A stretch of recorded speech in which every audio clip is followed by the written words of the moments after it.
Buenas tardes. Es ya la hora prevista en la cual teníamos pendiente comenzar el coloquio que nos convoca y nos permite encontrarnos hoy a todos desde los distintos países para celebrar conjuntamente y participar en la celebración del Día Internacional de la Familia.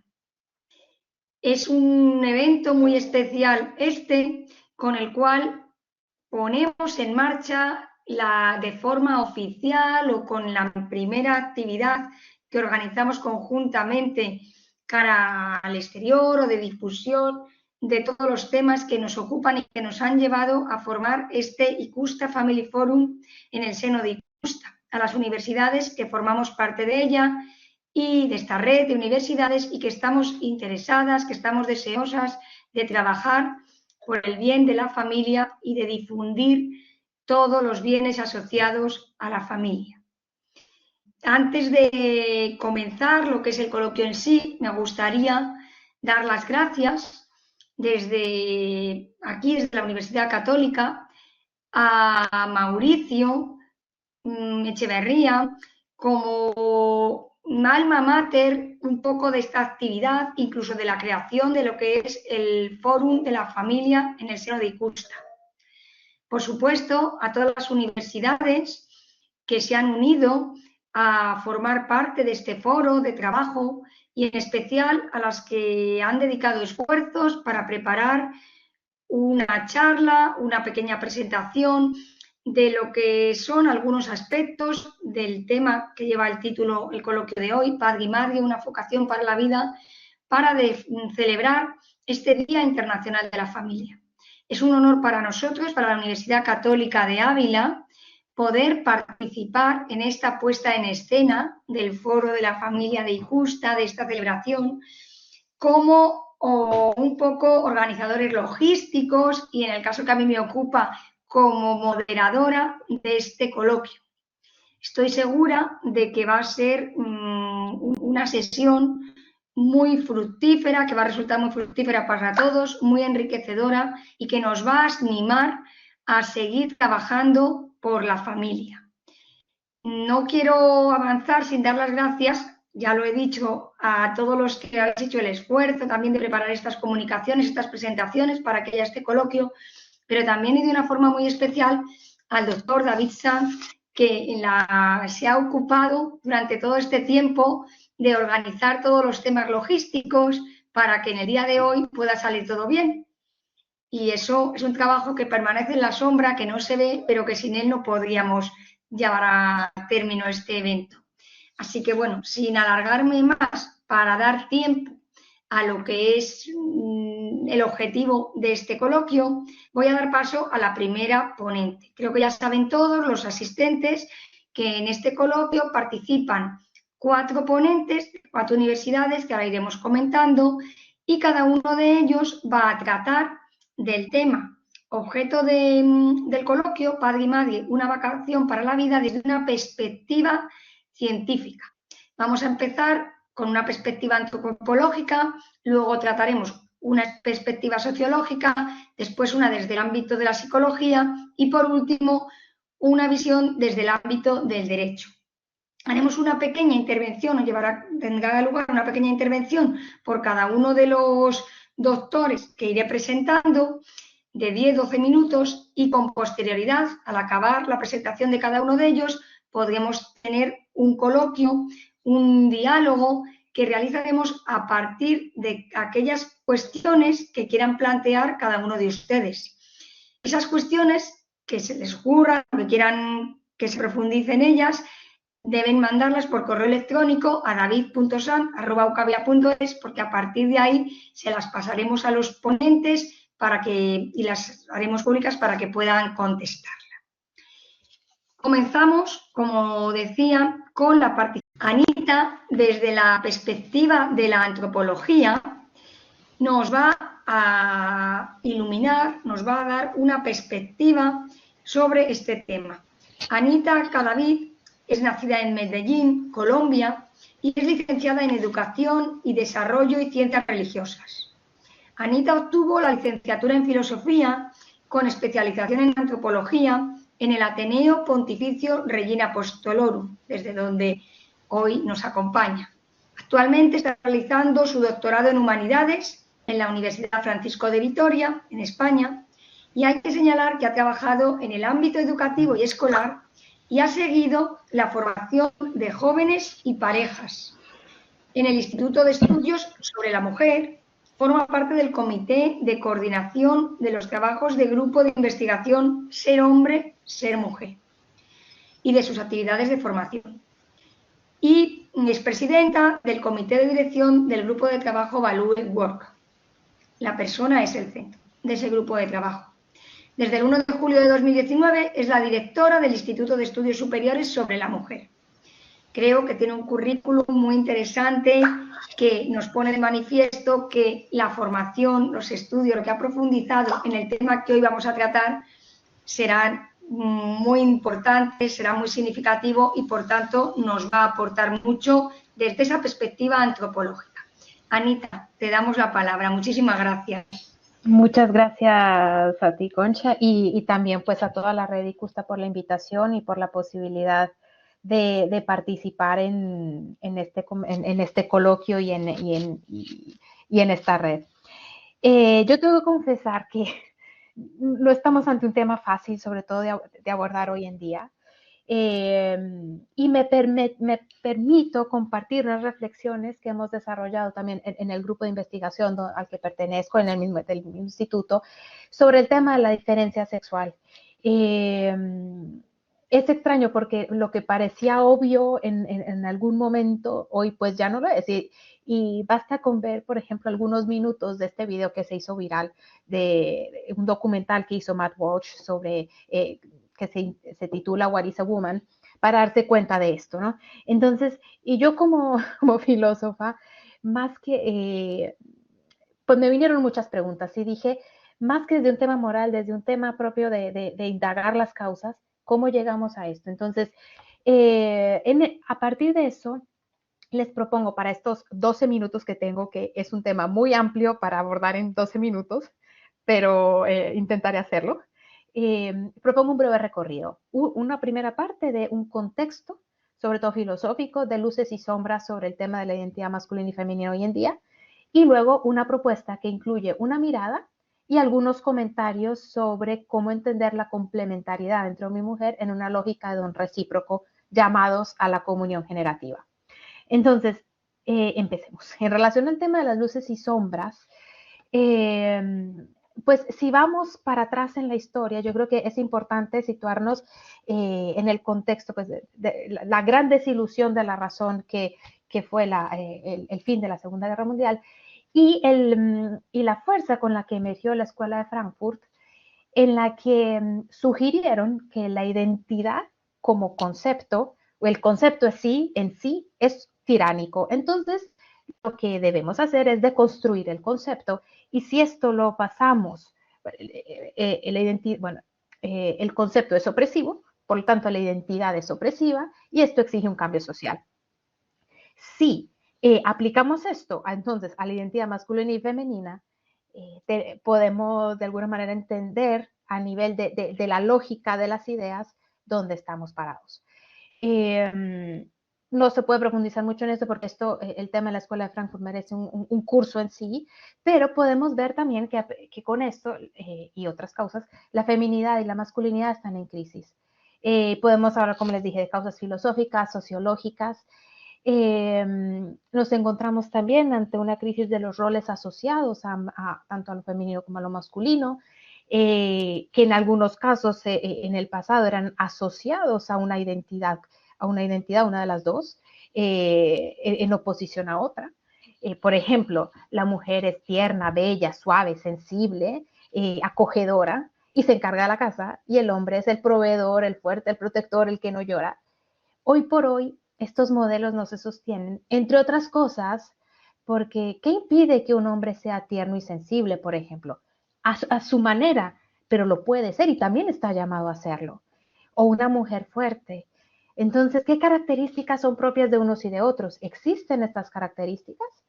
Y en esto también las corrientes feministas han puesto el dedo en la llaga sobre todo en el tema de la identidad de los roles. Y hoy por hoy, otro elemento importante es que la presencia femenina en la sociedad es cada vez mayor, y esto también es una cosa muy positiva porque enriquecemos al mundo de la educación, de la política, de la economía con nuestra presencia. Y por ejemplo, en el tema de Italia, yo que vivo en Italia, una familia de clase media no sobrevive con un solo salario. Entonces, también es necesario que las mujeres hubieran salido al mundo del trabajo, y esto pues pone en crisis algunas cosas. El matrimonio también está en crisis. Asistimos a esto no solo por el tema, las leyes del divorcio expreso, las uniones civiles, sino porque las mismas identidades están en crisis. Lo que a lo mejor eran problemas que o no se daban o se daban y se afrontaban de otra manera, hoy pues parece que estamos hechos de cristal, o hay muchos otros situaciones afectivas y emotivas que no hemos sabido enfrentar. Entonces, también trabajo en una universidad y veo que pues los muchachos hoy por hoy tampoco se quieren casar, porque no tienen, porque han perdido modelos de referencia que les hagan decir, ay, hombre, pues yo me quiero casar y quisiera ser como esa pareja que conozco, o mis padres, o mis tíos, o alguien de referencia, ¿no? No están. Entonces, la pregunta es, ¿de dónde partir para ofrecer una visión completa, o por lo menos lo más completa posible, y rica de lo que son las identidades tan masculinas y femeninas llamadas a esta comunión generativa?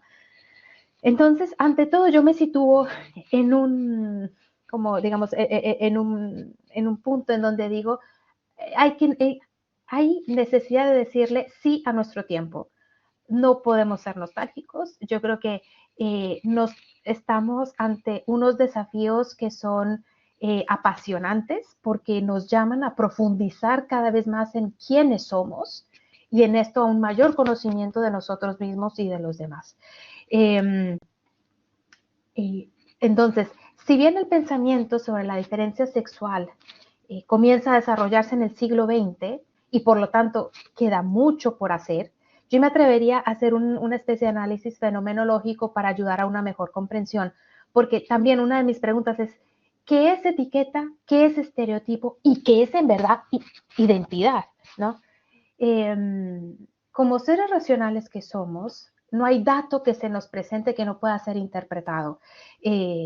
Uno de mis autores favoritos es Robert Spielman, y él en Felicidad y Benevolencia afirma que no hay en los seres racionales, es decir, nosotros no hay un factum brutum, es decir, la realidad no es un mecanismo de un reloj suizo, sino que es mucho más amplio. Entonces, en este caso, si yo me centro en mi cuerpo, por ejemplo, mi cuerpo es un dato que no es para nada un dato mudo. Los ritmos del cuerpo, su proceso de desarrollo, de crecimiento, de envejecimiento, tienen una gramática y una semántica propias.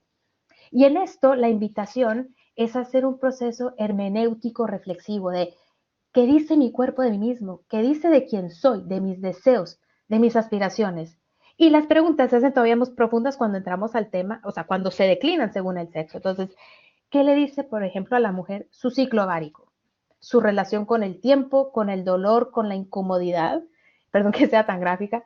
Y esto, por ejemplo, a mí personalmente me puede hablar de la mujer fuerte, y de cómo es esa fortaleza que desarrolla la mujer, que va a ser entonces una fortaleza diferente a la del hombre. La relación con el dolor y con la incomodidad. Entonces, esto me da a mí ideas de cómo pues hay características que se pueden asociar a la identidad a partir de la lectura de mi propio cuerpo.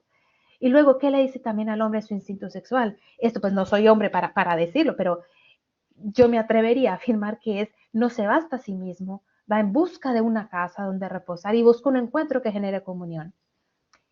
¿Y qué significado tiene entonces para la generatividad? Esto es otra pregunta, porque la filosofía solo plantea tantas preguntas, ¿no? ¿Qué significa para la generatividad y para la modalidad relacional nuestra que el hombre engendre desde fuera y la mujer desde dentro, ¿no?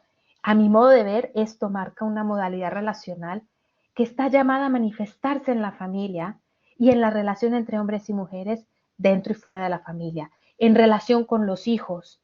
Y esto es un modo específico, a mi modo de ver, de tejer los vínculos intrafamiliares.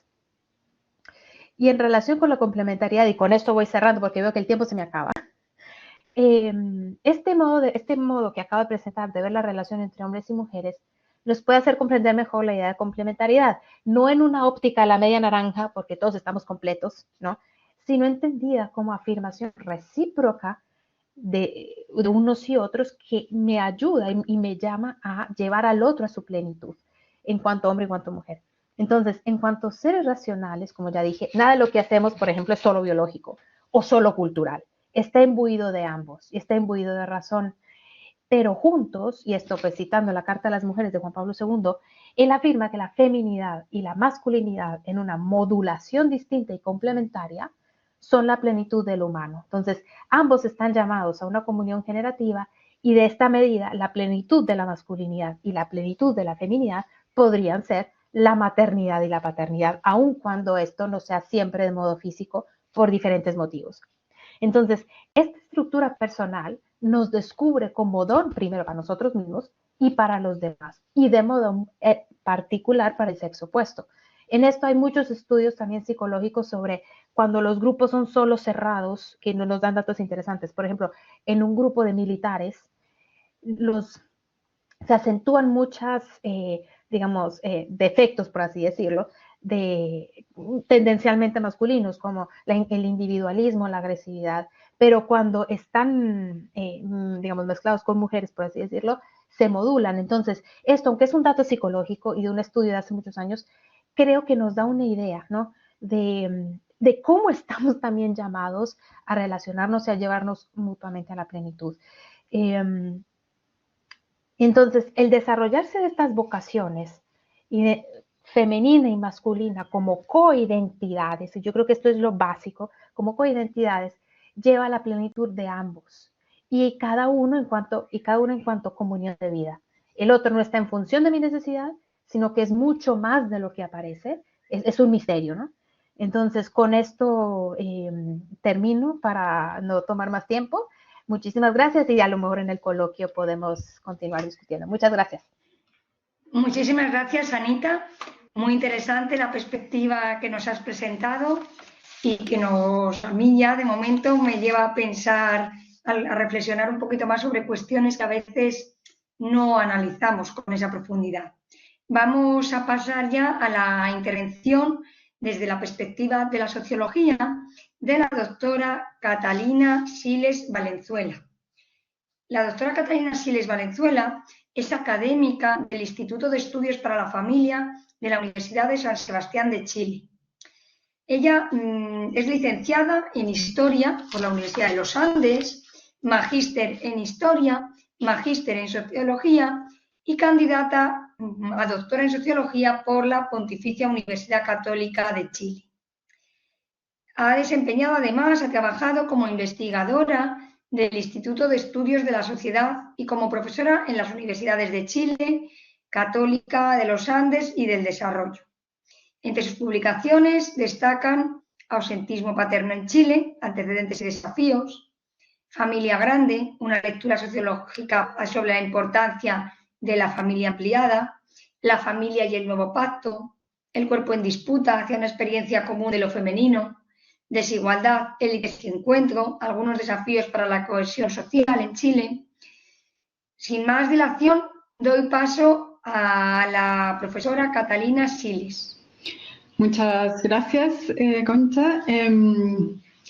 Bueno, primero que nada, agradecer a los organizadores de este encuentro del Icusta Family Forum por la invitación a participar en él, a los expositores, compañeros de panel por sus reflexiones y a todos quienes nos están escuchando desde distintas partes del mundo. Me toca a mí entonces hacer una pequeña reflexión sociológica y como Anita tampoco, bueno, efectivamente en 10-12 minutos no es mucho lo que se quiere abordar, así que voy a tratar de sintetizarlo lo más posible. A ver, detrás de los distintos esfuerzos de la sociología por comprender el lugar de la paternidad y la maternidad en la familia, subyace la discusión entre el lugar de lo femenino y lo masculino en la vida social. Y en último término, la discusión respecto a la relación entre naturaleza y cultura en el comportamiento humano y la organización social, ¿cierto? Ese es como el gran tema de fondo, un tema inacabable también. Y frente a esto, las sociedades posmodernas han cuestionado la relevancia o pertinencia de la diferencia sexual en muchos ámbitos, entre ellos en la familia. Una distinción que hasta el momento había estado presente en todas las sociedades, aunque de diversa forma, y particularmente en la familia, donde encontraba su sentido simbólico y funcional primario. Ahora bien, este cuestionamiento a la diferenciación entre lo masculino y lo femenino en las sociedades occidentales no es casual ni extraño, sino que responde a los rígidos estereotipos de género establecidos en base a un determinismo biológico imperante durante muchos siglos. Es decir, responde a la primacía de una visión determinista del cuerpo, que entendía la identidad sexual y también los roles que se derivan de ella como dependiente exclusivamente de la constitución biológica, sin considerar su dimensión cultural o social. Dicho de otro modo, se tendía a invisibilizar los aspectos contingentes y, por tanto, mudables, que toda cultura atribuye a las identidades masculina y femenina, estableciéndolos como absolutos, pero además como jerárquicos. Así, bajo este modelo, las sociedades se edificaban sobre netas diferenciaciones de género. La división del poder, del trabajo y la socialización de los hijos era completamente rígida. El sexo biológico bajo este modelo, el sexo biológico satura a la persona y todo lo que la rodea. Prácticas, actividades, hábitos son sexualizados y determinados de forma dicotómica y binaria. Y por tanto, cualquier transgresión a esa normalización es vista como antinatural, pues las normas sociales se derivan necesaria y directamente de los hechos biológicos y no existe ningún tipo de mediación entre ellas. Ante este escenario y desde distintas premisas, sobre todo feministas, comienza a problematizarse esta identificación total entre la constitución biológica y los roles, comportamientos y estilos de hombres y mujeres en la sociedad y particularmente en la familia. Sus propias experiencias y las variaciones empíricas en esas y otras sociedades van a contribuir a ese cuestionamiento. Es decir, se problematiza la idea de que la naturaleza biológica tenga una traducción cultural inmediata, única y estática, en determinados roles de género, y que además estos se traduzcan en relaciones asimétricas y jerárquicas en perjuicio sobre todo de las mujeres. Comienza entonces a abrirse paso una distinción entre sexo y género, entre naturaleza y cultura. Y lo que empezó como una distinción, con la famosa frase de Simone de Beauvoir, no se nace mujer, sino que se hace, hoy ha pasado a ser un quiebre radical bajo la teoría queer, con Judith Butler como una de sus principales exponentes. De este modo, ciertas corrientes filosóficas y sociológicas postmodernas se embarcaron en la tarea de deconstruir las diferencias biológicas entre los sexos y de reinterpretarlas como materias sin significación sobre las que se construyen identidades de modo performativo. Así, masculinidad y feminidad pasan a ser consideradas meras construcciones culturales que ya no remiten a nuestra condición biológica sexuada, es decir, al hecho de ser macho o hembra, hombre, varón o mujer, y pasamos así de un naturalismo radical a un culturalismo del mismo corte. Y si el género es solamente un artificio cultural y el sexo nada tiene que aportar a la identidad de cada sujeto, la alteridad sexual pierde significado y relevancia. Es más, ella es vista solamente como el origen de desigualdades. Y lo que hay que hacer, van a postular estas corrientes, es justamente lo contrario, avanzar hacia la total igualdad. Entonces, ya no se trata solamente de denunciar una particular interpretación, ¿verdad?, de la diferencia sexual como arbitraria, sino de intentar anularla completamente. Y como consecuencia de esta anulación, la paternidad y la maternidad pierden también su razón de ser, puesto que si lo masculino y lo femenino son solo el resultado de procesos de socialización a partir de determinadas influencias ideológicas o culturales, nada justifica los roles sociales que se derivan de estas categorías. y menos aquellas que han sido identificadas por algunas corrientes como el origen de las injustas desigualdades entre hombres y mujeres. En otras palabras, el cuestionamiento de la alteridad sexual y su relevancia en el ámbito de la familia ha llevado al vaciamiento de la paternidad y la maternidad, a su insignificancia y a que pierda cualquier atisbo de singularidad. Pues si no hay nada propio o específico en la masculinidad o la feminidad, sino que estas son un mero constructo social, entonces no hay motivo alguno que justifique su presencia específica en la conformación familiar. Simbólicamente se pierde la paternidad y la maternidad como funciones insustituibles y esenciales, y pasan a ser consideradas como intercambiables o simplemente prescindibles, con consecuencias sociales de diversa índole. Desde la idea de que es posible tener dos padres o dos madres, o tener solo uno, y que esto no presenta, o distintas ya formulaciones incluso más abiertas, y que esto no presenta ningún tipo de pérdida para la conformación familiar.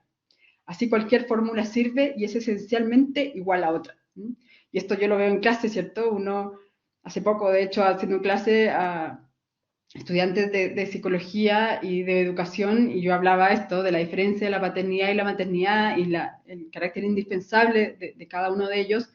Decían que hoy, con las nuevas teorías educacionales y psicológicas, decían que ya ni siquiera había que hablar de padre y madre, sino de cuidador, ¿cierto? El cuidador o los cuidadores, y que lo importante no era el rol que cada uno cumplía, sino que hubiera un apego seguro entre ellos, y obviamente es importante el apego seguro, pero seguro también será distinto entre hombres y mujeres.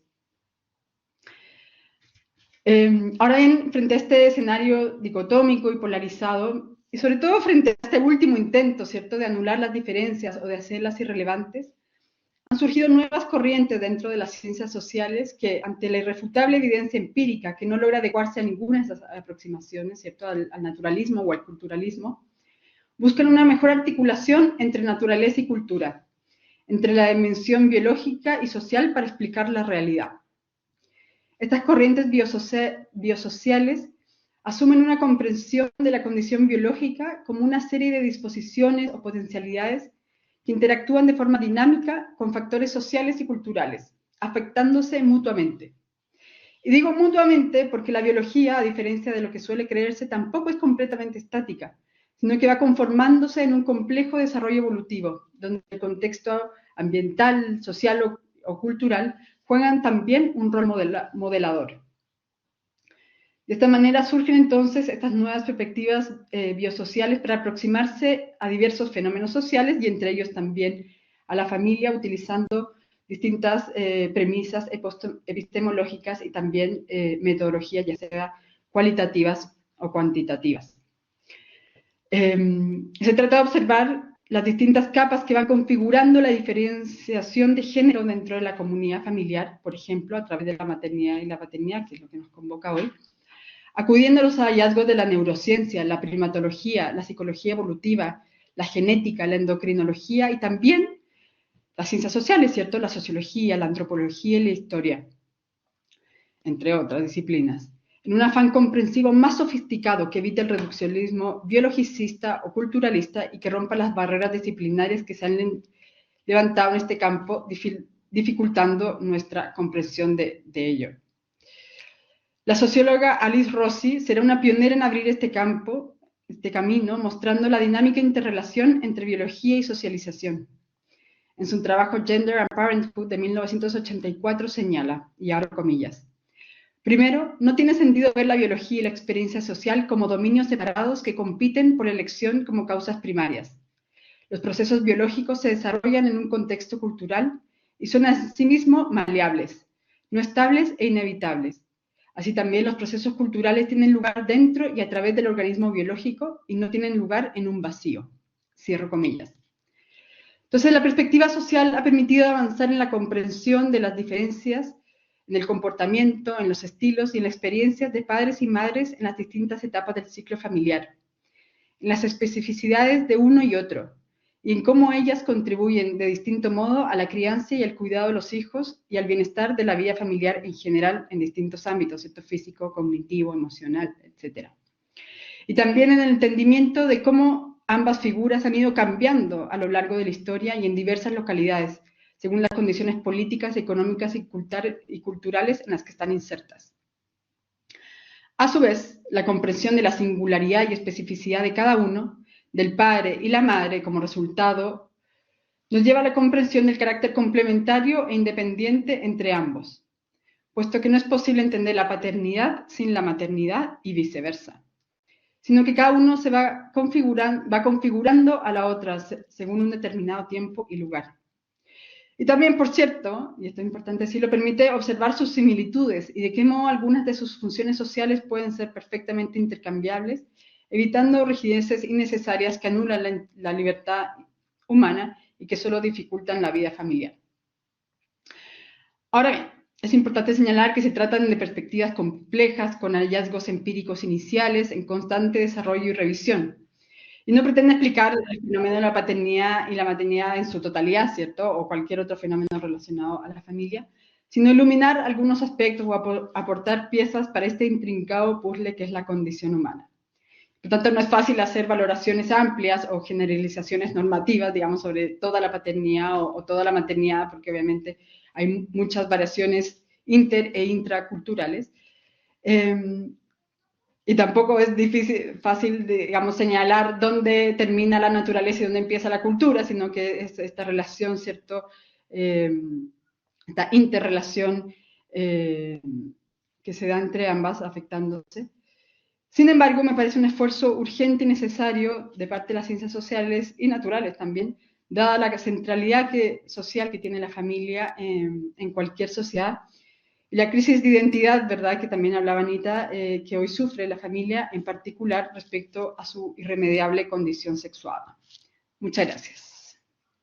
Muchas gracias por tu intervención, Catalina, y tu ajuste al tiempo. Vamos a dar paso a la intervención de Tasio Pérez Salido, que nos va a proporcionar una visión desde la perspectiva de la psicología. Tienes la palabra, Tasio. Tasio, bueno, le voy a presentar brevemente, perdonadme, es psicólogo, especialista en terapia familiar y de pareja y máster en bioética. Conjuga su labor como psicólogo con la tarea docente en la Universidad Francisco de Vitoria, impartiendo allí asignaturas en grado y posgrado relacionadas con el crecimiento personal, la humanización de la salud, la bioética y la familia. Forma parte del Instituto de Acompañamiento de la Universidad Francisco de Vitoria, coordinando los programas de acompañamiento reglado de la universidad. Y colabora con el Instituto Desarrollo y Persona que hay allí en la universidad y con el Centro de Estudios de la Familia.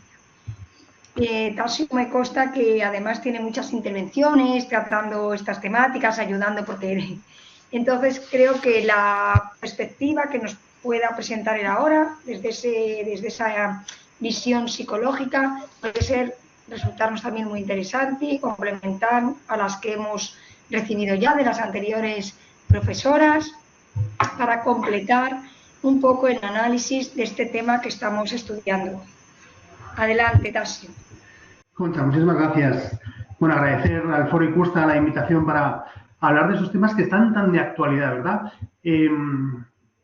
Es curioso, pero a los psicólogos nos está yendo muy bien con todo esto. Es decir, hacer desaparecer las figuras de padre y de madre, tener diferentes modelos de familia, hablar de infinitos tipos de género. Lo cierto es que las consultas de los psicólogos están llenas. Hay una correlación curiosa, ¿no?, entre la disgregación de la familia y el aumento de la psicopatología infanto-juvenil, ¿no? De un tiempo a esta parte, ¿no?, el número de niños y de adolescentes que van al psicólogo, que tienen problemas de salud mental, es tremendamente alto, ¿no?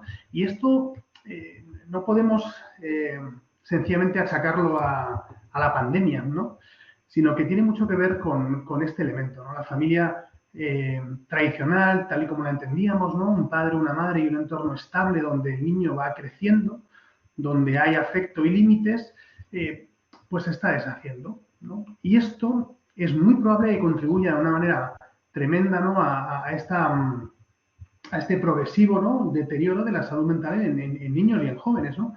Porque la presencia de los padres es fundamental en el desarrollo afectivo de los niños. Es esencial, ¿no? Un niño necesita tener unas figuras paternales, ¿no? Y una paternal y maternal que le den estabilidad, que le den, como decía, por un lado afecto, nutrición, y por otra parte que le pongan límites, que enseñen a manejarse en la vida, ¿no? Bueno, fijaros, es curioso, pero bueno, curioso no es un dato que todos conocemos, pero cerca del 70% de las parejas que se casan se separan o divorcian. Esto es de las que se casan, ¿no? Porque luego de las que no se llegan a casar parece que el porcentaje es mucho más alto, ¿no? Bueno, tenemos un montón de niños que han crecido en entornos familiares donde no tienen acceso a sus dos padres, ¿no? Donde tienen que lidiar con muchísimas dificultades. Tienen que lidiar con el progresivo deterioro de la relación de sus padres, tienen que lidiar con el hecho de que a veces pues, querer a tu padre significa traicionar a tu madre, o de un padre al que no hay un acceso muy directo, ¿no? La mayor parte de países, cuando unos padres se separan, la custodia se le concede a la madre y no al padre, ¿no? Donde pierde esa relación con el padre, ¿no?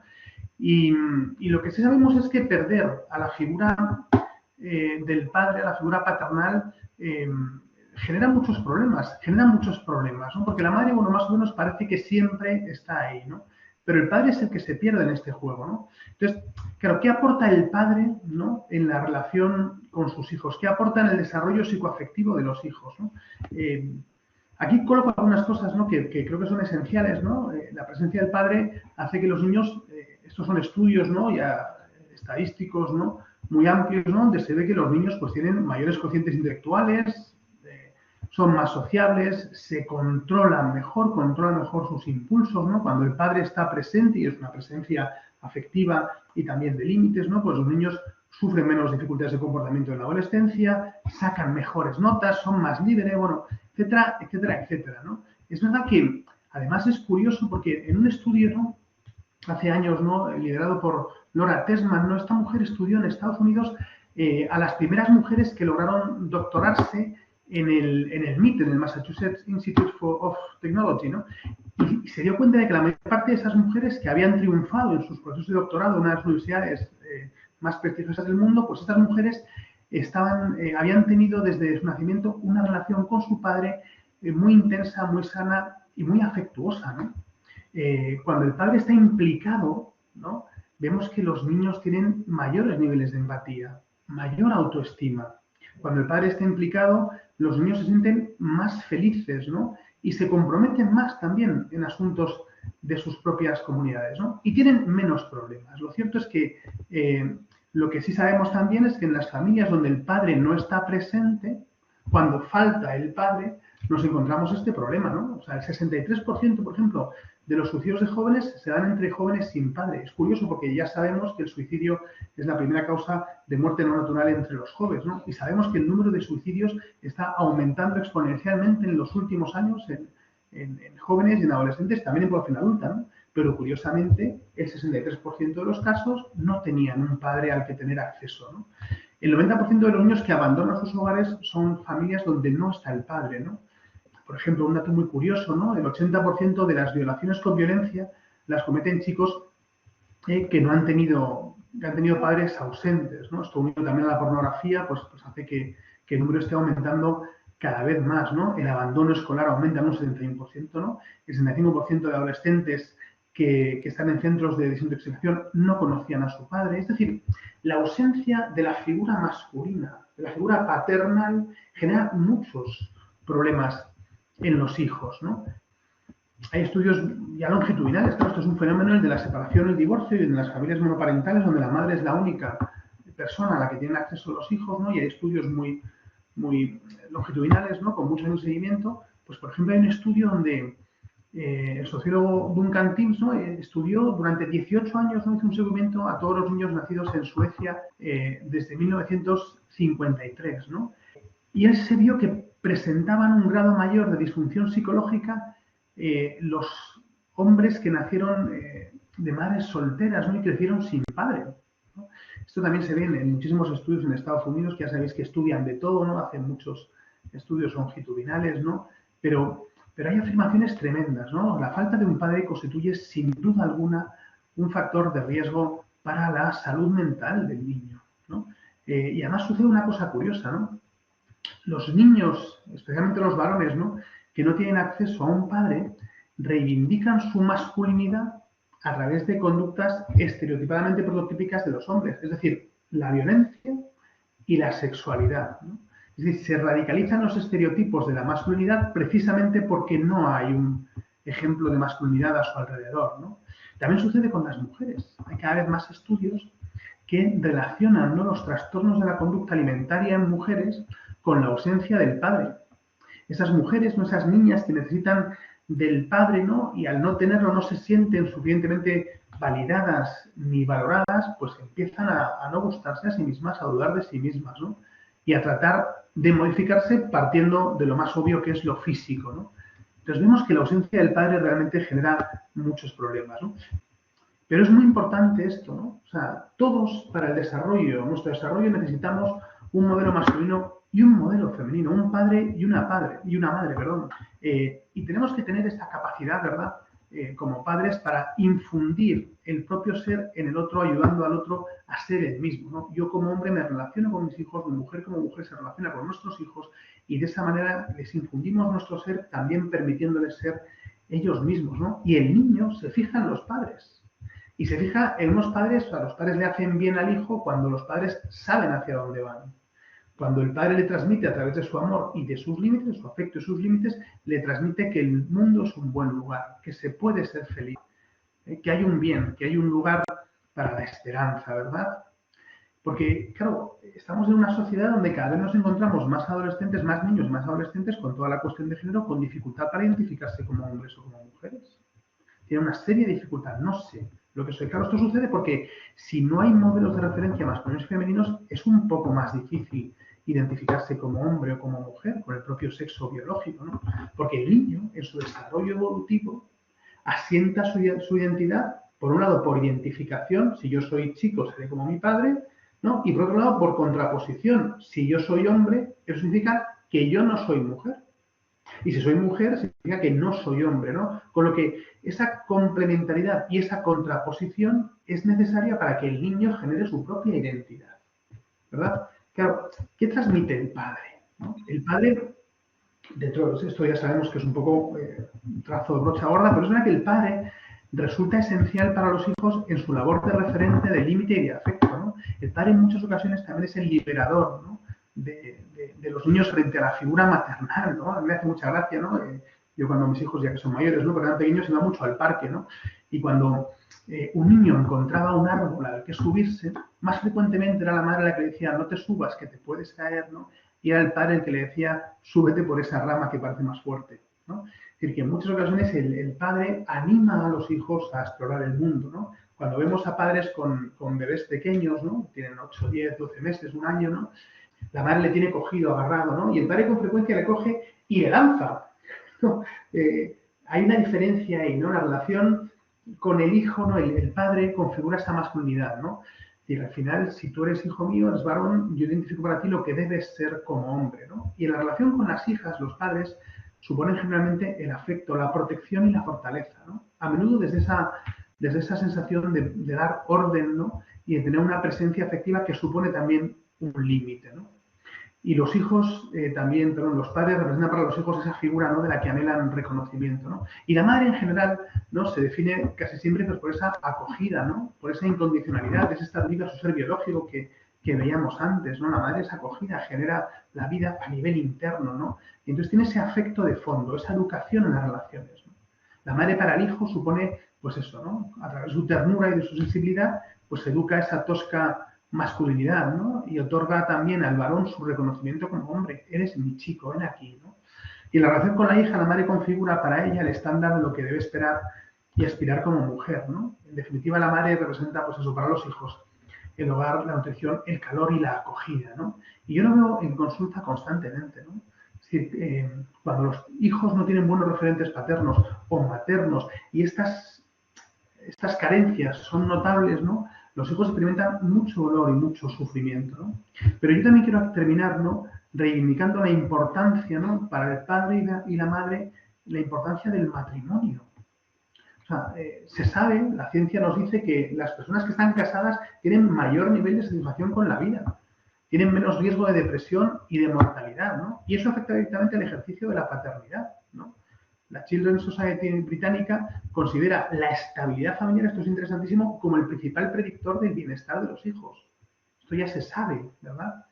Y la maternidad es más efectiva y satisfactoria cuando va acompañada y resulta complementaria a la maternidad o la paternidad, ¿no? Y esto se enmarca siempre en el marco del matrimonio, ¿no? O sea, así como dice ahí, ¿no? Los padres son fundamentales para el bienestar de los hijos, el matrimonio es esencial para el bienestar de los padres. Hay que reivindicar el matrimonio como el espacio natural donde el hombre y la mujer se encuentran en su amor, ¿no? Son padres y en esa unidad, ¿no?, de amor de esposos y amor de padres, la familia, los hijos pueden crecer sanos, ¿no? Y esto es fundamental.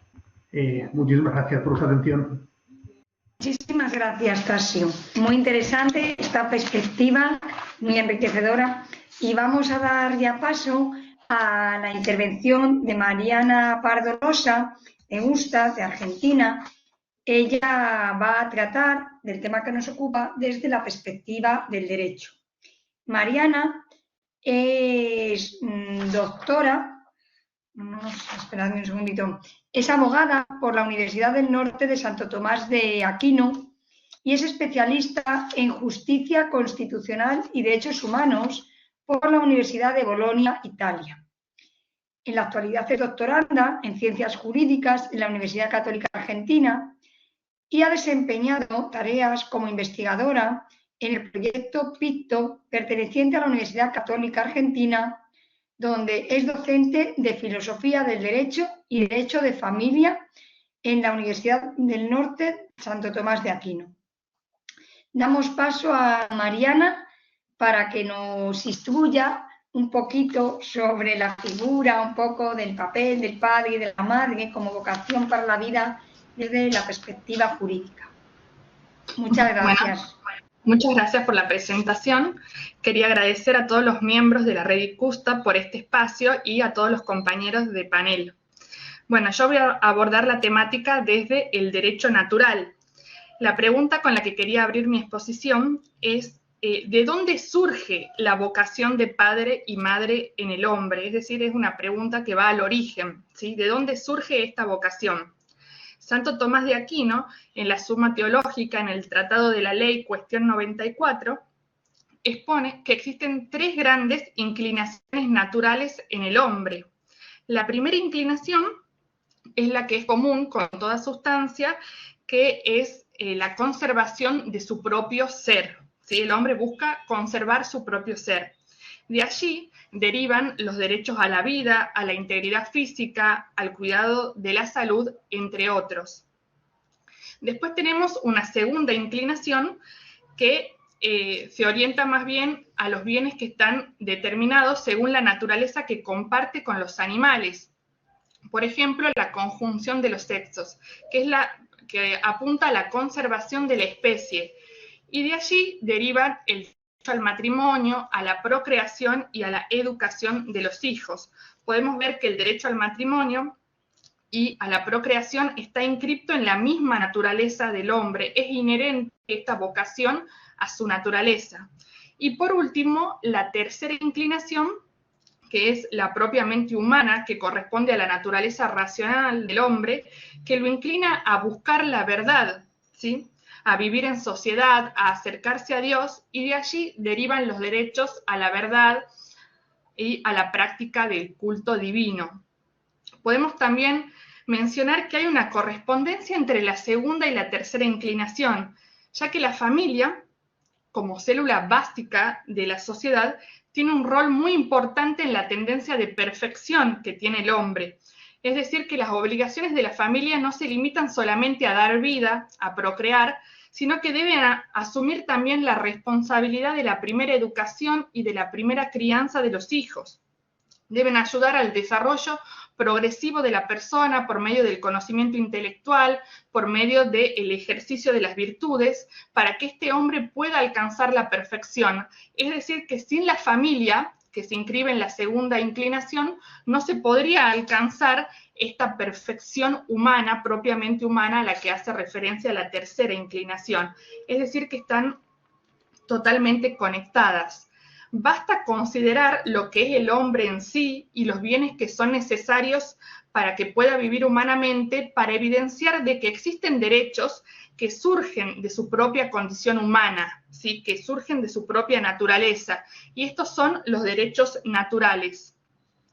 Sin embargo, no conocemos todos los derechos naturales de la misma manera, ¿sí? Podemos dividir estos derechos en preceptos primarios y preceptos secundarios. Los preceptos primarios son los que derivan del primer principio de la ley natural, que es hacer el bien y evitar el mal, ¿sí? Todos los hombres pueden conocer de manera evidente estos principios, y aquí tenemos, por ejemplo, el derecho a la vida, ¿sí? Y los preceptos secundarios son aquellos que derivan de los preceptos primarios, pero no son conocidos por todos los hombres de manera evidente, sino que deben hacer un trabajo, un razonamiento, una deducción, ¿sí? Y, por ejemplo, tenemos acá el derecho a la propiedad privada. Cuanto más nos apartamos de los preceptos primarios, más posibilidades tenemos de caer en errores, ¿sí? Porque requieren de un razonamiento, y muchas veces la razón puede estar nublada por la ideología, ¿sí?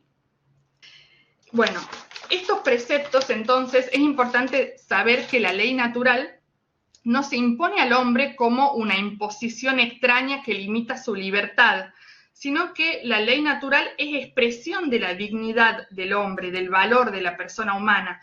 Hablar de ley natural es hablar de la dignidad del hombre y de lo que el hombre necesita para alcanzar la felicidad. Estos preceptos de derecho natural, de la ley natural, fueron positivizados en el derecho civil, ¿sí? Que es el que llega hasta nuestros días. El derecho civil, influenciado por el pensamiento clásico y por el cristianismo, consagró varias instituciones del derecho de familia, como el matrimonio indisoluble, la patria potestad, la filiación, ¿sí? Todos estos institutos fundados en una concepción realista del derecho y en la existencia de la ley natural como fundamento de este ordenamiento positivo. De esta manera podíamos ver en el ordenamiento jurídico un orden armónico y estable dentro de las familias, ya que los fines de la familia eran el bien de los cónyuges y la ordenación de la prole, ¿sí? Había un equilibrio con respecto a los fines de las familias, tanto internamente como externamente, ¿sí? Más modernamente, estos derechos naturales también fueron reconocidos por el orden internacional en los llamados derechos humanos, ¿sí? Por ejemplo, tenemos en el artículo 4 de la Convención Americana de Derechos Humanos el reconocimiento del derecho a la vida desde la concepción. También la Declaración Universal de Derechos Humanos reconoce el derecho que tiene todo hombre a recibir una educación moral e intelectual adecuada, reconoce también el derecho que tienen los padres de elegir la educación que quieren darle a sus hijos, ¿sí? También reconoce a la familia como un elemento natural y fundamental de la sociedad y que debe ser protegida por el Estado, ¿sí? Entonces estos derechos naturales fueron positivizados. Sin embargo, en la modernidad, como consecuencia de distintas corrientes filosóficas, se produce un giro hacia el voluntarismo y el derecho deja de ser lo justo, deja de ser lo ordenado por la razón al bien común y pasa a ser un producto de la voluntad, una potestad, los conocidos derechos subjetivos, ¿sí? También surge en la modernidad el positivismo jurídico que niega la existencia de un orden supralegal, va a reducir el derecho a la ley positiva, negando este orden natural y negando la existencia de una justicia objetiva. A partir de ello, en las sociedades modernas cambia la concepción de matrimonio. El matrimonio actualmente es concebido como un contrato privado entre partes donde rige la autonomía de la voluntad. Se eliminaron los deberes de fidelidad, se eliminaron los deberes de cohabitación, ¿sí? Y también se desdibujaron los deberes sociales del matrimonio. En la regulación actual, el matrimonio es el más débil de todos los contratos, ya que admite rescisión unilateral sin que haya una penalidad. El matrimonio ha quedado vaciado de contenido y esto hace que no resulte atractivo para los jóvenes que prefieren cada vez más las uniones de hecho, ¿sí? También el nuevo derecho de familia ha eliminado el concepto de patria potestad, ¿sí? Elimina el concepto de patria potestad porque quiere democratizar el seno de la familia y quiere eliminar cualquier tipo de desigualdad. Por lo tanto, hablar de patria potestad hace referencia a un poder que tienen los padres sobre los hijos. Y esto es contrario a esta idea de democratizar la familia. Sin embargo, paradójicamente, en la mayoría de las legislaciones actuales, los padres tienen el mayor derecho sobre los hijos, que es el derecho de decidir sobre su vida o su muerte antes del nacimiento, es decir, el derecho al aborto, que, digamos, es totalmente contrario también a esta idea de democratizar las familias, ¿sí? Entonces, podemos advertir ahí que hay una contradicción. Muchos son los problemas que aquejan hoy a la familia, ¿sí? Los niños han cobrado relevancia a partir del desvanecimiento de esta sociedad de los padres. El Estado cada vez más se interesa por la niñez, controla y se introduce en las familias que no pueden resolver sus conflictos. También podemos advertir como fenómeno que alarma la delincuencia en la niñez, el consumo de estupefacientes, las relaciones sexuales tempranas sin contención afectiva que terminan en embarazos de adolescentes y de niños. En conclusión, muchos son los problemas que tiene hoy la familia y no hay duda, como decía el doctor Tarcisio, que la mejor unión para los niños es el matrimonio, ¿sí? Es donde crecen en una unión armónica y estable. Los niños que nacen dentro de una familia estable son mucho más felices y más psicológicamente estables que los niños que nacen de uniones de hecho, ¿sí? Entonces, ante estos problemas que afectan la familia, la pregunta que surge es, ¿qué estamos haciendo nosotros desde la disciplina jurídica para reforzar el matrimonio tradicional, para favorecer a su perdurabilidad y estabilidad? ¿Qué estamos haciendo por estos niños para respetar su vida sin diferencia de edad? Es necesario proteger su derecho a ser concebido, nacer y crecer en un entorno familiar estable. Esto es una tarea pendiente del derecho de familia. Es necesario tomar medidas para revalorizar nuevamente la familia, ¿sí? Es fundamental esto, la dignidad de los niños y el respeto del derecho a la vida no admite matizaciones. Nada más. Gracias por tu intervención, Mariana, muy interesante. Y ya hemos acabado la participación de todos los ponentes de este panel, de este coloquio. Ahora comienza el tiempo del diálogo que podemos hacer, del coloquio, del turno de preguntas, a partir de las dudas o de las cuestiones que quieran plantear para reflexionar las personas que nos están siguiendo. Yo, en principio, veo aquí una que hemos recibido en la que nos dicen o nos plantean que, puesto que en la actualidad los nuevos modelos de familia, donde hay dos madres o dos padres, pues hay profesionales que sostienen que cualquiera puede desempeñar el rol de madre o el rol de padre. Y hay personas, es la reflexión que nos hace la persona que nos plantea la pregunta, que afirman que una sola persona podría desempeñar los dos roles, el de padre y el de madre, en diferentes tiempos. Pero nos dice esta persona también que muchas veces se observa que en las familias monoparentales el cuidador principal tiene que trabajar más horas de la regular para sacar adelante esa familia.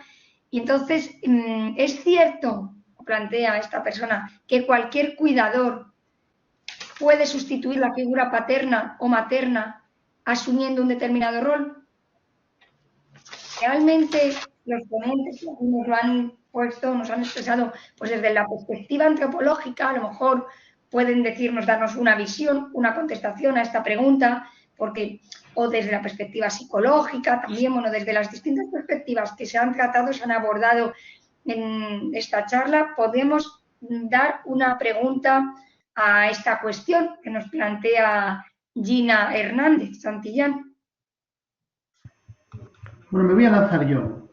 o sea, es cierto que esta es una realidad que tenemos que saber acoger y tenemos que saber comprender también. Cada vez son más las familias, ¿no?, donde hay pues una madre que se hace cargo, donde de repente tenemos dos figuras, dos mujeres o dos hombres, ¿no? Son nuevas realidades, ¿no? Familias reconstituidas.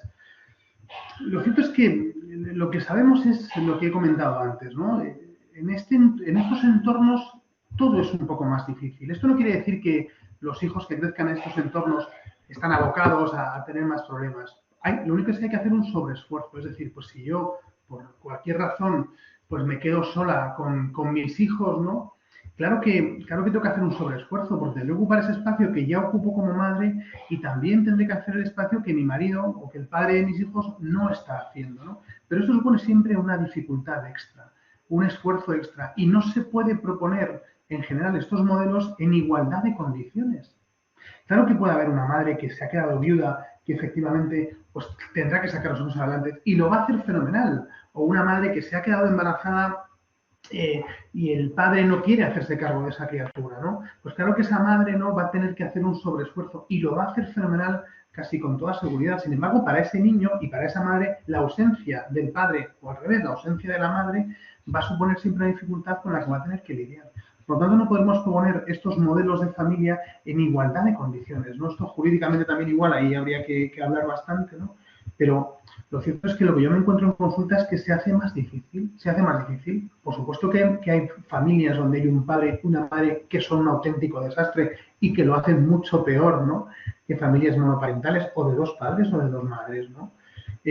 Pero lo cierto es que el modelo, ¿no?, y esto ya se sabe, no solamente una discusión teórica, ¿no? Esto se sabe porque tenemos ya muchísimos años donde ha habido propuestos muchísimos modelos de familia, ¿no? Y cuando analizamos los resultados, ¿no?, de estos diferentes modelos de familia, nos encontramos con que con más frecuencia tienen más problemas. Esto, como digo, no es una relación causa-efecto, pero sí que es verdad que genera entornos familiares donde a los niños les cuesta más, pues porque no tienen una madre, no tienen un padre, no tienen esa figura complementaria. Y no solamente es una cuestión de presión social, sino de realidad afectiva y relacional. Si puedo añadir algo a eso, efectivamente, como dice Tasio, las tendencias muestran eso, ¿cierto? Obviamente esos niños, esas familias no están determinadas al fracaso por la ausencia, pero sí van a encontrarse con mayores dificultades o obstáculos. Ahora bien, yo, digamos, no, efectivamente un padre no puede ser madre y una madre no puede ser padre, pero sí pasa en muchas de estas familias donde falta uno de ellos, por el motivo que sea, es que entran otras figuras paternas y maternas, ¿cierto?, a colaborar a suplir, digamos, la ausencia de algunas de esas figuras, que puede ser un abuelo, un tío, una nueva pareja, de repente, que a veces hace más de padre o más de madre que los mismos progenitores, y eso, digamos, las dinámicas familiares pueden ayudar a suplir esas carencias, pero lo que sí no puede pasar, o sea, obviamente, como decía en la exposición, hay funciones o roles que son intercambiables, ¿cierto? Y en ese sentido uno sí puede decir que bueno, a veces una madre hace de padre, pero no en lo específico de su paternidad, sino en roles que pueden ser hechos por uno y otro sin dificultad. Pero sin duda, digamos, que los estudios, las tendencias muestran que un niño va a estar, y también los adultos en la relación van a tener un mayor bienestar físico, psicológico, emocional, social, cuando hay una familia estable con padre y madre presentes. Muchas gracias. Ahora, antes de dar paso a alguna otra pregunta de las que nos están llegando, yo quería presentar aquí una pequeña reflexión, a ver si me podéis, porque se me plantea incluso a mí, las escucharos a vosotros. Esto que estamos viendo ahora es la realidad, nos estamos formando y nosotros lo tenemos claro y queremos trabajar en ello, y de hecho pues veremos que hay alguna pregunta que plantea qué podrían hacer, qué políticas se podrían implementar para favorecer esto.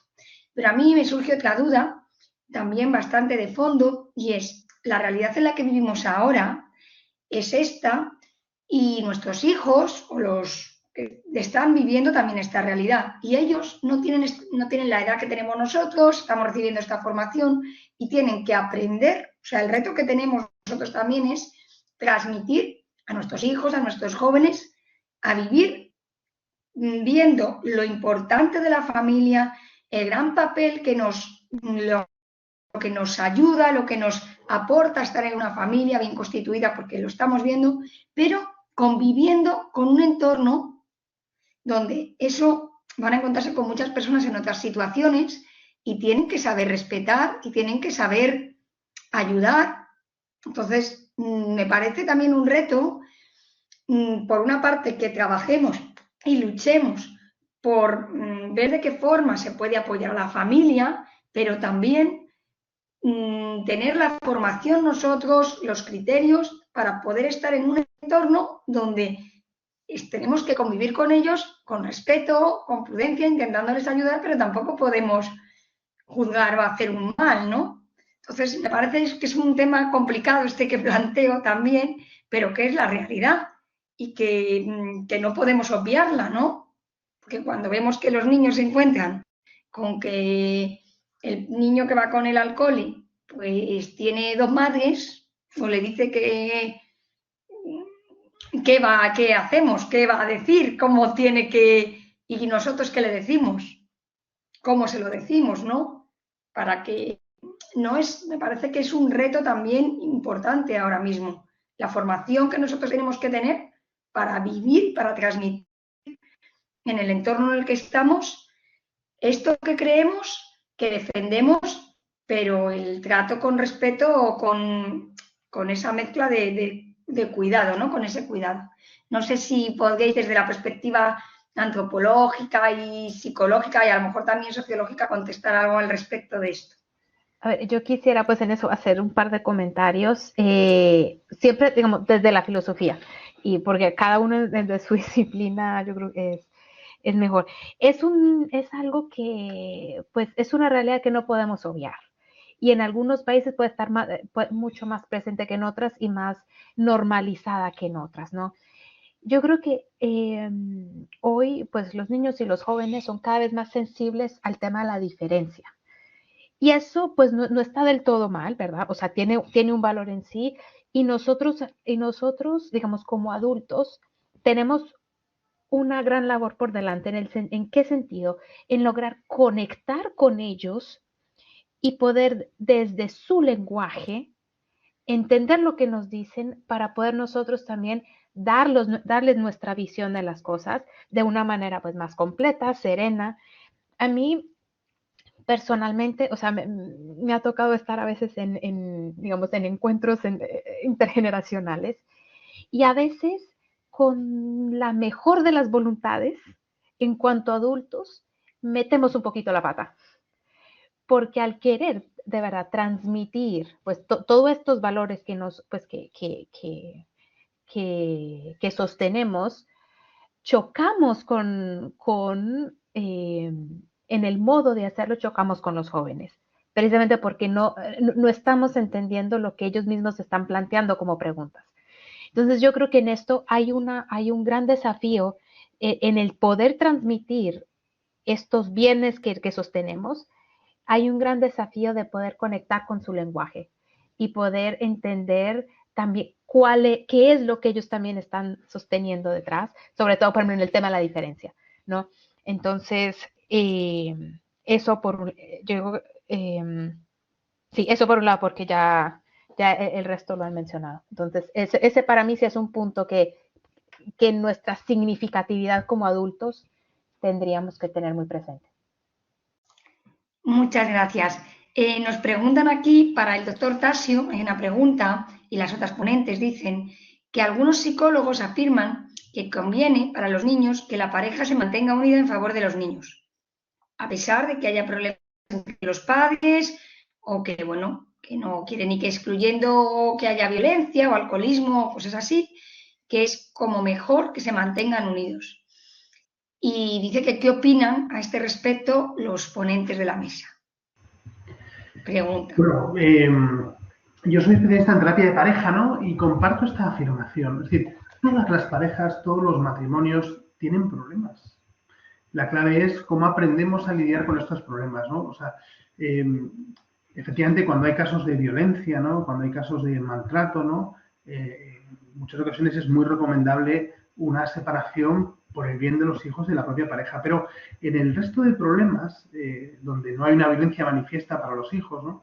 Ni ni abuso, ni nada parecido, hay que intentar, en la medida de lo posible, arreglar la relación de pareja, ¿no?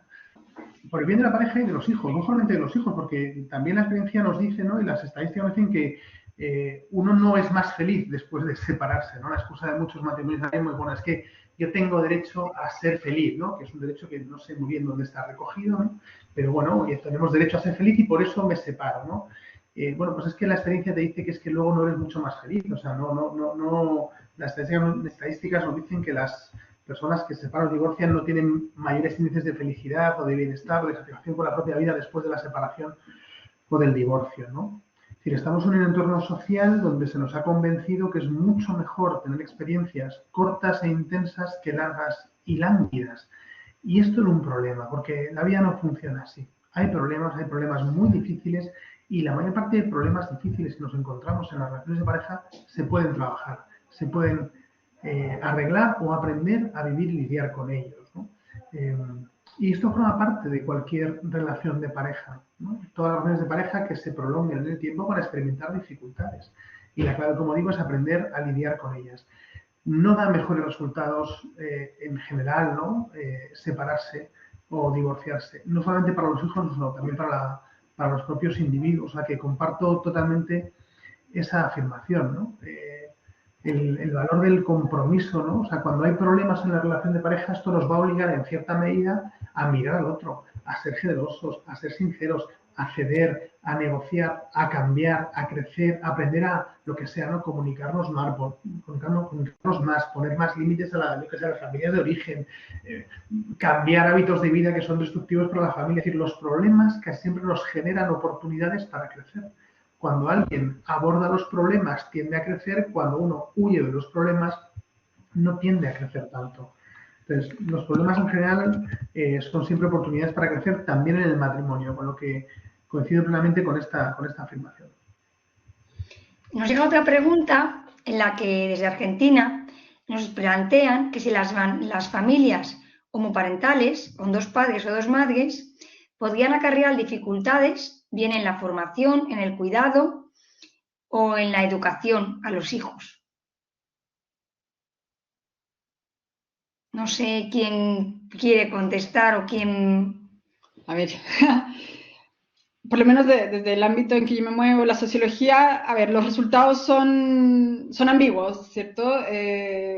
Hay estudios que indican una cosa y otros que indican otra, y obviamente eso va a depender de qué es lo que estemos midiendo, ¿cierto?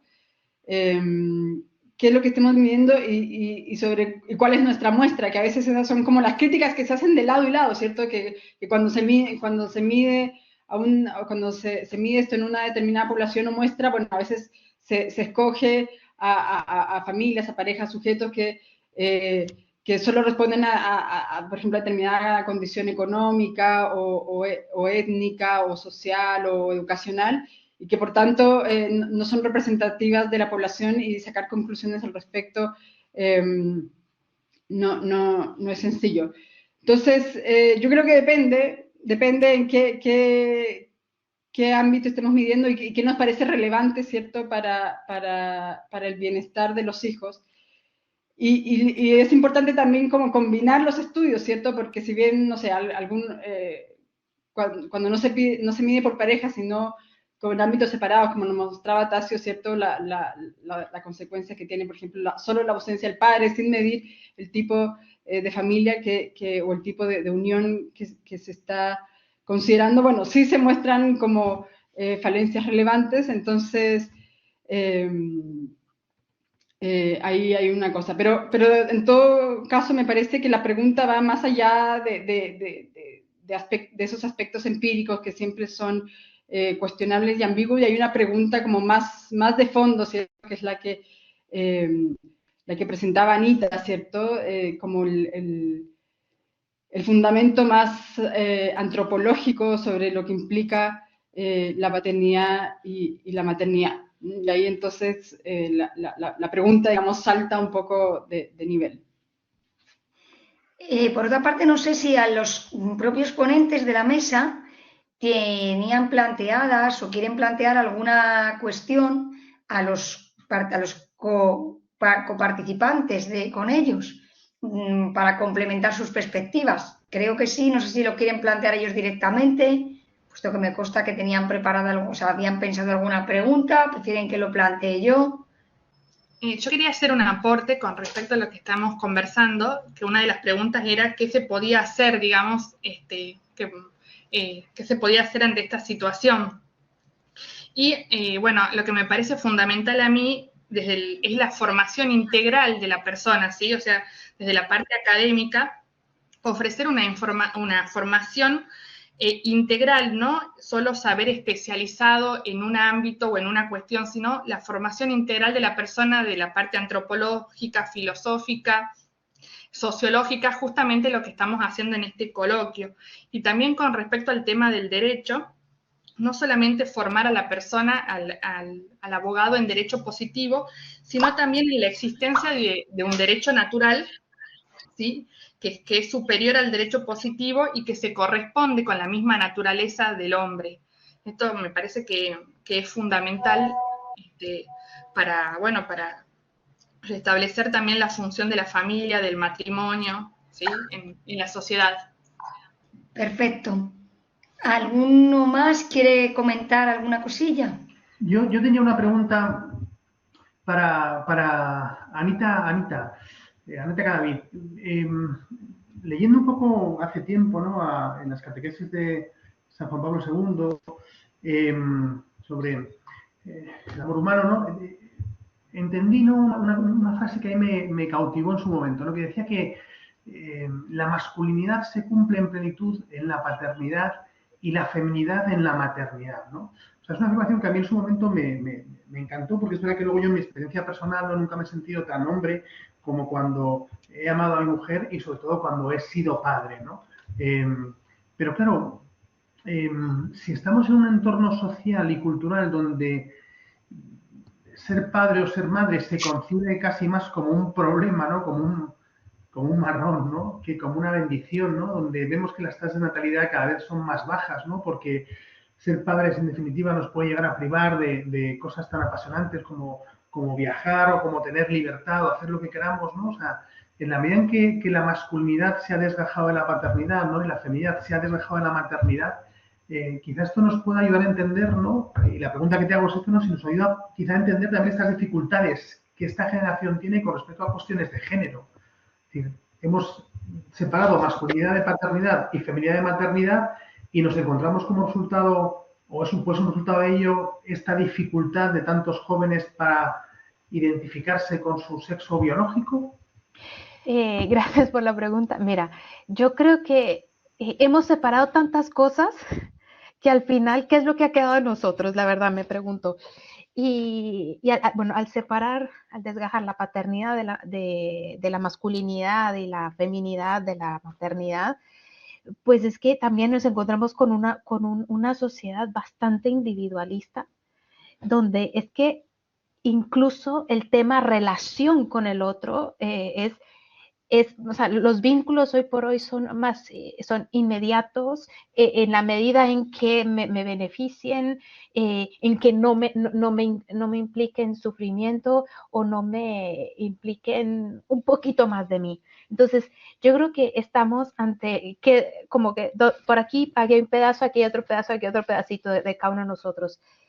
Y creo que el volver, digamos, a reconstruir al hombre como tal, en cuanto hombre y cuanto mujer, parte de su vocación última, que es justo esta de ser padre y de ser madre, y que incluye, claro, lo más evidente es el ámbito físico, pero no solamente, porque no todos van, o sea, no todos van a ser padres y madres en sentido físico, porque incluso está también quien elige un camino de celibato y que está en camino de perfección, no, de plenitud, como el matrimonio. Entonces, el punto es, si vemos nuestra vida a la luz de esta vocación última, que es la de engendrar cada uno con una modalidad específica, yo creo que, y en eso todos de alguna manera sentimos dentro de nosotros mismos, no esa necesidad, pero eso que hay algo en nosotros que hay que interpretar que nos lleva a eso. O sea, uno de los, Robert Spemann, que es uno de los filósofos que yo más he trabajado, él dice que incluso el mismo instinto hay que interpretarlo y que en el caso del instinto sexual me lleva a profundizar el hecho de que no me basto a mí mismo y estoy llamado a una trascendencia generativa también. Entonces, en esto yo creo que hay pistas que nos pueden ayudar en ese camino también sobre todo de presentar la belleza, porque en esto tenemos mucho que caminar todos, ¿no? De presentar la vocación femenina y la vocación masculina en cuanto a identidades como cosas bellas, ¿no? A pesar de que tenemos miles de ejemplos que a lo mejor no han sido así, pero que sí hay una belleza dentro y que sobre todo esa belleza generativa, cada uno en su modalidad. No sé si te respondo. Vale. Nos llega otra pregunta y además quiero plantearla porque de hecho la persona que la pregunta lo dice por su caso personal, pero piensa que puede ayudar si tenemos una respuesta a otras personas que tengan una situación similar. Y la pregunta que plantea dice, ¿qué estrategias o qué se puede hacer para prevenir y remediar un futuro abandono del hogar? Dice que porque ella misma lo ha vivido y porque ve que hay más personas y que podría ayudar a más personas que se encuentran en esa situación, que es muy difícil y ¿qué podríamos hacer? Que si le podemos ayudar en ese sentido. Es que es complicado. Es que además no he escuchado bien, se ha cortado un momentito el ¿Puedes repetir un poco la demanda? Sí, dice que qué estrategias o que se podrían aplicar, se podrían seguir para prevenir y remediar, una vez que ya se hubiera producido, un abandono del hogar. Porque lo ha vivido y ve que otras personas, es que lo plantea una persona... Claro. Para prevenir, yo creo que, bueno, pues depende mucho de cada caso, ¿no? Pero en general, cuando conseguimos, ¿no?, en nuestro hogar tener este equilibrio del que hablaba yo antes, ¿no? Entre dar afecto, ¿no?, y a la vez dar límites, ¿no?, entre nutrir y frustrar, este equilibrio, ¿no?, suele ser suficiente, ¿no?, para que los niños quieran estar en el hogar, ¿no? O sea, un niño quiere permanecer en su hogar en la medida en que se siente querido, se siente aceptado en lo que es, ¿no? Y también se le dan los recursos y los límites necesarios para que pueda alcanzar su desarrollo, ¿no? Pero claro, en muchas ocasiones, pues oye, no sabemos, no podemos dar estas realidades, pues porque tenemos a veces muchas limitaciones como padres, porque a veces nos encontramos situaciones muy complicadas, donde no tenemos una madre disponible, un padre, donde hay enfermedades, donde hay adicciones, ¿no? Pues en muchas ocasiones muchas familias no consiguen, ¿no?, proporcionar esto a sus hijos, ¿no? Y a veces los hijos pues se marchan de casa, ¿no? Y la clave aquí es complicada, ¿no? Pero un hijo tiende a querer volver a la relación con sus padres y a veces tarda mucho tiempo en la medida en que perciben que va a haber afecto, que va a haber perdón, que va a haber, pues eso, alguien, un lugar donde volver y al que volver porque yo en ese lugar soy querido, soy aceptado como lo que soy. Esto no quiere decir que estemos de acuerdo con los comportamientos de nuestros hijos. Oye, a lo mejor mi hijo se ha marchado pues porque tiene una vida que yo como padre desapruebo o ha tomado unas decisiones en su vida con las que yo no estoy de acuerdo. Y sin embargo, a pesar de que ha tomado decisiones con las que no estoy de acuerdo o tiene comportamientos que yo desapruebo, la clave es que yo no dejo de quererte. No dejo de quererte. Y aquí tienes un hogar, aquí tienes una casa. Bueno, la libertad de los hijos es la que es, ¿no? Pero ciertamente aumentan las probabilidades de que con el tiempo la relación se pueda restaurar si el hijo percibe este amor incondicional. No hace falta que esté de acuerdo contigo para que te quiera, pero te quiero muchísimo. Y aquí en esta casa siempre tendrás un lugar donde eres amado y donde se acepta lo que tú eres. Oye, no estoy de acuerdo con lo que haces, pero lo que tú eres para mí es digno de adoración. Cuando los hijos perciben esto, es más fácil que puedan replantearse también lo que están haciendo y puedan volver, ¿no?, emocionalmente, incluso físicamente, a un hogar. Esto es muy difícil también hacerlo en muchas ocasiones, depende mucho también de las decisiones de los hijos, ¿no? Pero indudablemente la parábola del hijo pródigo estaba muy bien orientada. Vale, pues a ver, una última pregunta para antes de ya terminar, que son I25, que el tema que se decía, dado que la ONU ha marcado este Día Internacional de la Familia y la temática de los 30 años de esta celebración para el próximo año, en el marco de la crisis demográfica mundial, ¿qué rol juega la deconstrucción actual en este efecto demográfico? Si todos pueden ser todo, ¿por qué eligen no ser ni padre ni madre? Es una pregunta ahí profunda, ¿verdad? Yo voy a lanzarme a... Bueno, yo creo que tiene que ver con algo que hemos hablado, o sea, varios han mencionado, ¿cierto? Y es este individualismo. O sea, hay muchas razones, ¿verdad?, que explican el descenso de la natalidad y el decrecimiento demográfico. Pero creo que lo importante es este individualismo, que más allá de la identidad sexual, ¿verdad?, y que ha sido como el gran centro de esta reflexión, afecta de uno a otro. Y en cualquier caso, ser padre, ser madre, siempre implica sacrificio, negarse a uno mismo, o sea, finalmente dar la vida, ¿cierto?, por otro, sobre todo en las etapas más vulnerables de su vida. Y eso hoy día es una sociedad que hedonista, ¿cierto?, que ve las relaciones como desechables. Bueno, no es un ideal atractivo, ¿cierto? Y también creo yo, ya desde el punto de vista más de la sociología, una sociedad que tampoco permite las condiciones de posibilidad también para tener hijos, porque a veces también pasa mucho que las personas, bueno, sí quieren tener hijos, quieren entregarse, pero realmente las condiciones, los horarios de trabajo, los costos de la vida, el tamaño de nuestras ciudades, las dificultades de la educación, etcétera, bueno, realmente dificultan mucho la tarea. O sea, realmente yo creo, he dicho otras veces, que se necesita mucho heroísmo para ser padre o madre hoy día.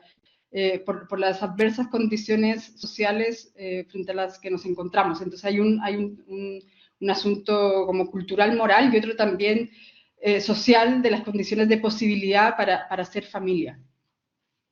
Bueno, pues muchísimas gracias. No sé si alguno de los comunicantes, de los ponentes, quiere comentar algo más, y si no, como son ya las 5:30, vamos a finalizar el coloquio dando las gracias a los 4 ponentes de una forma especial, por supuesto a todas las instituciones que forman parte del Icusta Family Forum, que han venido, a Mauricio, a todos los que han venido trabajando durante este tiempo para la organización de este evento, que yo creo que ha resultado muy bien, que nos anima a, en próximos momentos, en próximas fechas, celebrar otros encuentros para tratar otras temáticas que nos preocupen, que nos afectan, para la máxima formación de todas las personas que formamos parte de estas instituciones, puesto que creo que es muy enriquecedor para todos, aparte de que se ponen en común distintas perspectivas desde el ámbito de los ámbitos académicos.